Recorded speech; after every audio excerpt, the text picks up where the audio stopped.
Cybernetics and Ghosts. Lecture delivered in Turin and other Italian cities, November 1967, by Italo Calvino. It all began with the first storyteller of the tribe. Men were already exchanging articulate sounds, referring to the practical needs of their daily lives. Dialogue was already in existence, and so were the rules that it was forced to follow. This was the life of the tribe, a very complex set of rules on which every action and every situation had to be based. The number of words was limited, and, faced with the multiform world and its countless things, men defended themselves by inventing a finite number of sounds combined in various ways. Modes of behavior, customs, and gestures too, what they were and none other, constantly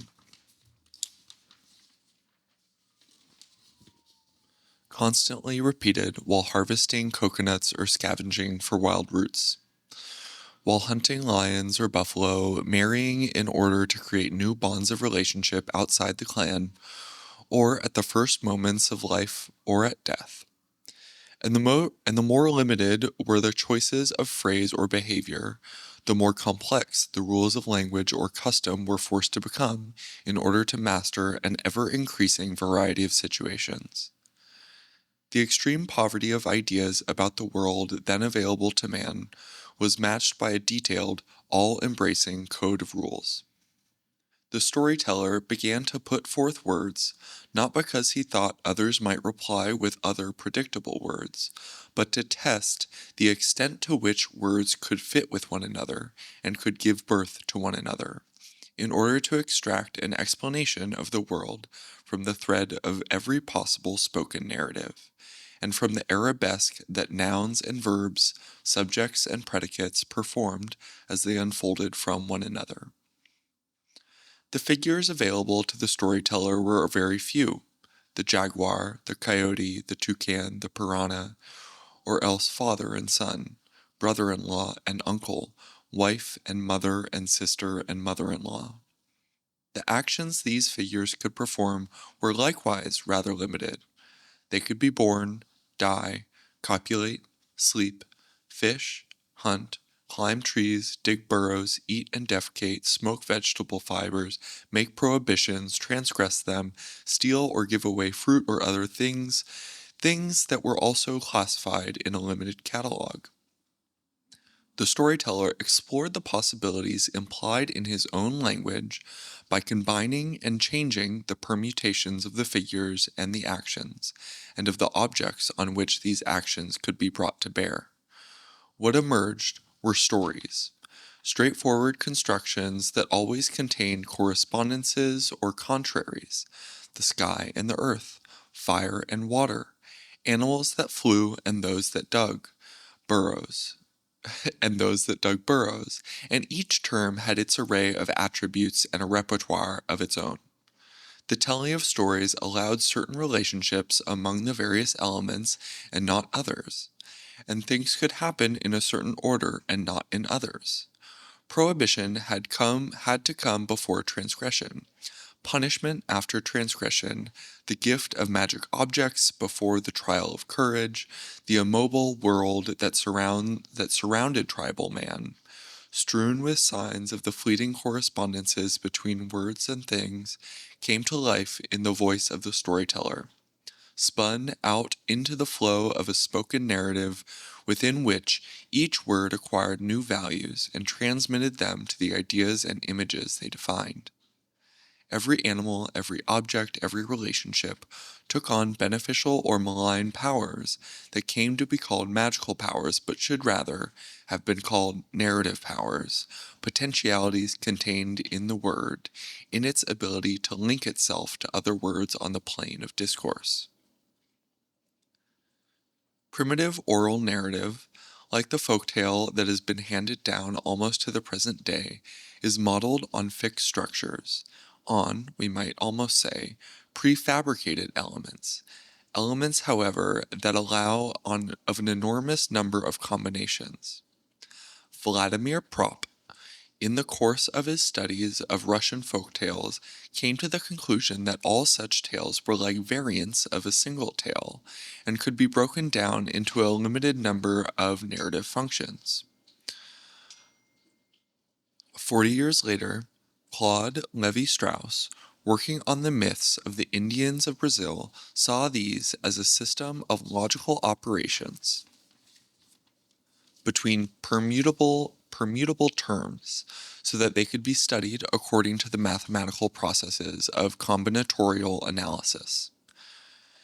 Even if the folk imagination is therefore not boundless like the ocean, there is no reason to think of it as being like a water tank of small capacity. On an equal level of civilization, the operations of narrative, like those of mathematics, cannot differ all that much from one people to another. But what can be constructed on the basis of these elementary processes can present unlimited combinations, permutations, and transformations. Is this true only of oral narrative traditions, or can it be maintained in all its variety of forms and complexities? As early as the 1920s, the Russian formalists began to make modern stories and novels the object of their analysis, breaking down their complex structures into functional segments. In France today, the semiological school of Roland Barthes, having sharpened its knives on the structures of advertising or of women's fashion magazines, is at last turning its attention to literature. The 8th issue of the magazine Communications was devoted to the structural analysis of the short story. Naturally enough, the material that lends itself best to this kind of treatment is still to be found in the various forms of popular fiction. If the Russians studied the Sherlock Holmes stories, today it is James Bond who provides the structuralists with their most apt exemplars. But this is merely the first step in the grammar and syntax of narrative fiction. The combinatorial play of narrative possibilities soon passes beyond the level of content to touch upon the relationship of the narrator to the material related and to the reader. And this brings us to the toughest set of problems facing contemporary fiction. It is no coincidence that the researches of the French structuralists go hand in hand and sometimes coexist in the same person with the creative work of the Tel Quel group. For the latter, and here I am paraphrasing statements by one of their authorized interpreters, writing consists no longer in narrating, but in saying that one is narrating, and what one says becomes identified with the very act of saying. The psychological person is replaced by a linguistic or even a grammatical person, defined solely by his place in the discourse. Okay, and welcome to the analysis portion of Italo Calvino's Cybernetics and Ghosts. When Italo Calvino talks about language being a combinatorial aspect, basically that, there are a certain number of signs and a certain, contexts that ground the production of these signs, between people, and how the author has become a ghost, it really reminds me of our experience of artificial intelligence in 2025. The human in the production of language has become a ghost. Basically, a remnant of a past that sort of haunts production. It does not actually produce anything, but it provides the memory of production that these tools use to create language. And this essay came to me in 2017 as I was writing my thesis on the internet as archive, basically with this understanding that the internet is a massive sort of untotalizable archive. It's constantly growing, and its edges are constantly being shaped. And what I wanted to explore in that essay, and why I looked at Italo Calvino's work, is that he both understood what was happening, in terms of he was writing in the 50s, 60s, and I believe into the 70s. And he could see that mechanical reproduction as, what's his name? Mechanical reproduction, as Marshall McLuhan was talking about, would basically come to displace humanity. And I see that in my own experience. As I've been researching this topic of the information ecosystem and the internet as archive, picking up on an interest of mine from, almost 10 years ago now, it's become very clear to me that there is an ongoing tension between us and the tools that we use. And this tension is one of the most productive tensions that I've experienced. There is really infinite tension between humans and the rest of the natural world. That being said, it's also, a fallacy to talk about humans as separate from the natural world, and humans as separate from technology. The claim that Calvino makes in this essay is that our minds are most comparable to thinking machines, to computers. And so he uses this combinatorial analysis concept to talk about language. And it's important that, I think, as we reflect on our relationships with these technologies, that, we come to understand that we are not separate from the tools, that our relationship to tools helps to create sovereignty. It allows for us to be aware of our relationship to the outside world. This is a really beautiful essay, and I would encourage you to read the rest of it and think to yourself about your understanding of your own authorship, your own sovereignty in relationship to tools, to language. This idea of language being a tool is a very old concept and helps to really create a distance between ourselves and our thoughts. Because if you spent any time meditating, you come to understand, or really any time in the world, you come to understand that you are not your thoughts, that your thoughts can be watched from a quote-unquote external perspective. Often we find ourselves within a thought, sort of engrossed by it, reactive to it, and controlled. What these tools let us do, in my experience, is replicate our thoughts in an external substrate that allow us to view them from the outside. This does not replace silent meditation or creating some distance from yourself and your thoughts in order to, maintain some groundedness and some sovereignty over your life. But it does add a layer to our ability to be sovereign.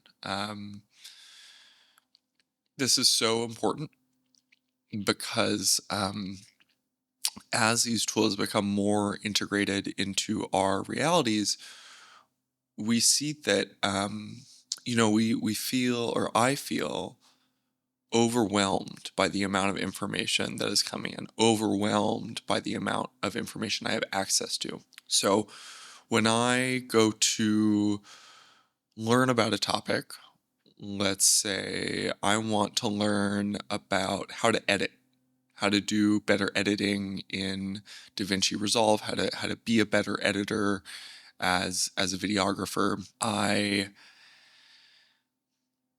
have many trusted sources, many verified sources, and I also have a constantly becoming library of sources. So it's not a library that is updated monthly or annually when we have a budget for acquisitions. It is updated simultaneously. And our, if you think about neuroplasticity from this perspective of, the human brain has infinite ways of growing, learning, changing. Change is the fundamental nature of reality. Their being is changing. Um, our tools and our knowledge base, our epistemology, has come to reflect that understanding. So if we take some time to really sit with how immense and how potentially overwhelming our information ecosystem is, we can really take some time to appreciate the access that we have. Appreciate that it's never been easier to take in information, and at the same time, we are becoming, on a societal level, more passive, more subjugated by the tools that we have access to. And I mean, I would really encourage anyone to challenge me on this. Subjugation is obviously a loaded term. There are a lot of reasons why that feels pretty uncomfortable for me to say. I'm sitting in a beautiful home with pretty much all the freedom that I could ask for, and yet there's still this cycle that I recognize in myself and in my peers, that we are in a state of reactivity when it comes to our relationship with tools and technology. So many of us just use the technology because it's available. We do not use the technology in an intentional way. And this has impact on our well-being, on our relationships, on our sense of social cohesion. I really can't be really what I need to say is that it is critical. It is absolutely critical that we take a look at our individual relationship with our information ecosystem and with the technologies that leverage that information ecosystem. As well, we have to take a collective look and a historical look at how has our access to information, leveraged by the tools that we have access to, created social conditions. And when we understand how information ecosystems leveraged by technology create social conditions, we will have an understanding of what choices we have and how people in the past have reclaimed authorship and sovereignty and collective, self-determination beyond a reactive, unconscious relationship with information, production of knowledge, and technological production. I could go on for forever about the link between capitalism and technological innovation, and how technologies typically promise a democratization of knowledge. It's basically, you know, hey, we have the printing press. Anyone, anyone, white landowning men or, Catholics in Rome can produce texts. And these texts can be reproduced with much less labor than it would take otherwise. So with the printing press, we saw this rise in ability to produce knowledge, and we also saw that access to the means of production was tinged or was informed, was formed by the pre-existing social structures, power structures. And this same thing is happening now. We saw it with the internet. It was supposed to be this democratizing field, and it is now owned by 4 companies for the most part. These private entities that are only responsible for ongoing shareholder value regulate our entire access to knowledge. And that's a shame. That's a real shame. Especially in the United States, we have an issue where we cannot regulate. We have seemingly been unable to regulate companies at all. I just want to take a moment to acknowledge Lena Khan. Lena Khan used to be the chair of the FTC during the Biden years, and she is now on Mamdani's transition team. But she is really a critical sort of anti-monopoly, pro-consumer protections, I think lawyer. I think she's a lawyer, yeah. And that's just, it's so important that we have more people in power that are looking out for consumers from the role of the state. In the United States, we are seeing our Department of Education dismantled.